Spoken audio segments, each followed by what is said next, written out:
Assalamualaikum warahmatullahi wabarakatuh. Perkenalkan, nama saya Dinda Kirani Saputri dengan nomor NBI 11519000188.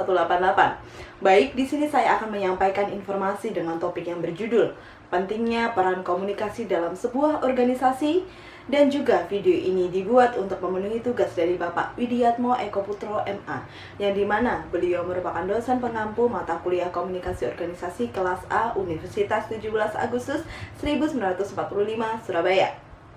Halo teman-teman mahasiswa semua, dan juga teman-teman yang sudah mengklik video ini. Bagaimana nih kabarnya teman-teman mahasiswa yang sekarang lagi sibuk-sibuknya belajar buat ujian akhir semester akhir bulan nanti? Apakah udah mulai jenuh atau stres mungkin memikirkan beban-beban tugas yang diberikan oleh bapak atau ibu dosen kalian?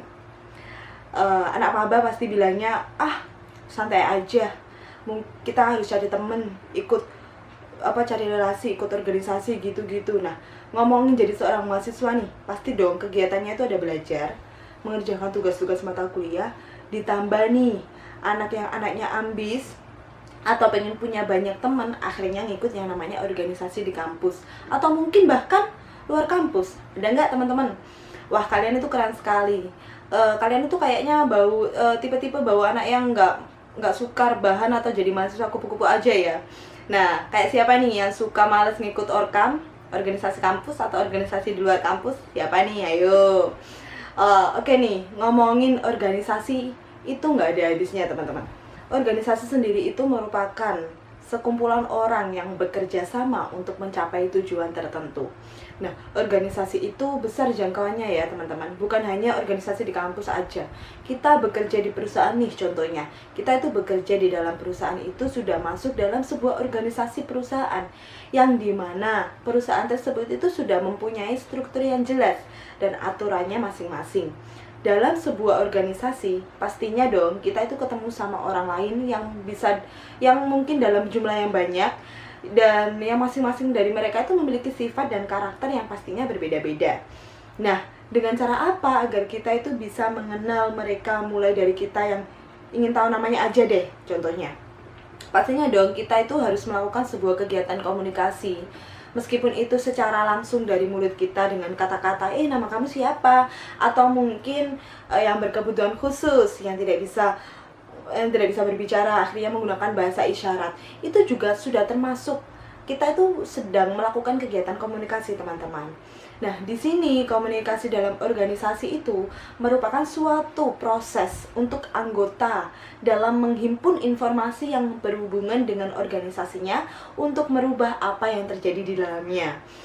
Nah, peran komunikasi dalam suatu organisasi itu sangat penting teman-teman, agar kita itu tidak terjadinya salah penyampaian informasi antara anggota dalam suatu organisasi, dan agar tercapainya tujuan yang kita inginkan.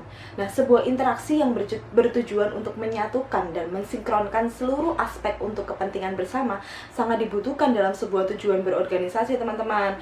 Dengan kata lain, tanpa adanya sebuah interaksi yang baik, niscaya sebuah organisasi itu tidak akan bisa mencapai tujuannya. Jadi interaksi sebenarnya itu adalah proses hubungan komunikasi dua orang atau lebih, di mana orang yang satu bertindak sebagai pemberi informasi, sedangkan yang lain itu berperan sebagai penerima informasi. Ya, intinya itu korelasinya itu harus melibatkan dan terfokus kepada orang-orang itu sendiri dalam suatu organisasi. Dengan kata lain, dapat disimpulkan bahwa komunikasi itu dapat dibilang sebagai proses penyampaian informasi yang berguna untuk mengkoordinasi lingkungan dan orang lain demi mencapai tujuan bersama. Nah, komunikasi dalam sebuah organisasi itu sangat memberikan banyak manfaat secara langsung, yaitu contohnya memudahkan para anggota bekerja dari instruksi-instruksi yang diberikan oleh atasan, dan untuk mengurangi kesalahpahaman yang biasa terjadi dan memang sudah melekat pada suatu organisasi atau perusahaan. Apabila semua bawahan dan atasan itu dapat berinteraksi dengan baik, ya maka seluruh kesalahpahaman yang beresiko mungkin akan berkurang ya presentasinya.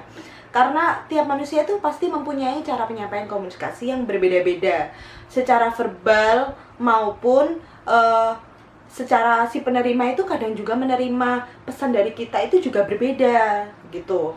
Nah, dengan demikian semua pelaku organisasi, baik itu penerima pesan, baik itu pemberi pesan, itu harus bertindak satu sama lain guna untuk membangun satu lingkungan yang kondusif dan mengetahui situasi-situasi apa yang akan terjadi di luar suatu dugaan. Karena kesalahan komunikasi sekecil apapun itu pasti akan berakibat fatal, teman-teman. Contoh aja nih, kesalahan sederhana tapi dapat menimbulkan dampak yang besar, seperti miskomunikasi. Itu kan dari hal yang kecil ya, tapi kalau dibiarkan itu pasti akan akan mengakar. Itu salah. Jadi dari satu kecil salah, itu impact dari kesalahan kecil itu tuh bisa besar bagi organisasi kita, seperti itu. Nah, itu kita harus dibutuhkan penjelasan informasi yang jelas dan baik gitu. Cara penyampaiannya itu seperti apa. Nah, apalagi di era yang serba online ini kan semua pasti memberi dan menerima pesan bisa langsung lewat smartphone kan ya. Jadi nggak harus langsung. Nah, itu pasti ada celah-celah di mana kesalahan miskomunikasi itu pasti ada. Nah, dalam sebuah perusahaan atau organisasi, upayakan memberikan jalur komunikasi terbaik bagi partner kerja. Seperti di kantor itu harus ada telepon kantor. Terus kalau nggak gitu, membuat grup khusus untuk perusahaan demi mencegah ambiguitas dan miskom. Misalnya melalui panggilan telepon atau pesan singkat saja itu masih belum cukup gitu. Jadi dibuat grup untuk menjelaskan semua pekerjaan yang akan dilakukan atau yang sudah dilakukan, seperti itu. Apabila kita itu ada hambatan, kalau ngomongin hambatan itu pasti banyak ya teman-teman, apalagi hambatan dalam proses melakukan komunikasi. Menurut saya sendiri, hambatan yang memicu terjadinya kesalahan komunikasi berawal dari pembawaan individual masing-masing atau mereka para pelaku organisasi itu sendiri. Yang paling nyata adalah sifat dan kebutuhan suatu individu itu sendiri, biasanya berupa emosi, terus rasa tertutup kayak kita itu orangnya introvert, atau rasa ingin dihormati kayak aku itu bos kayak gitu.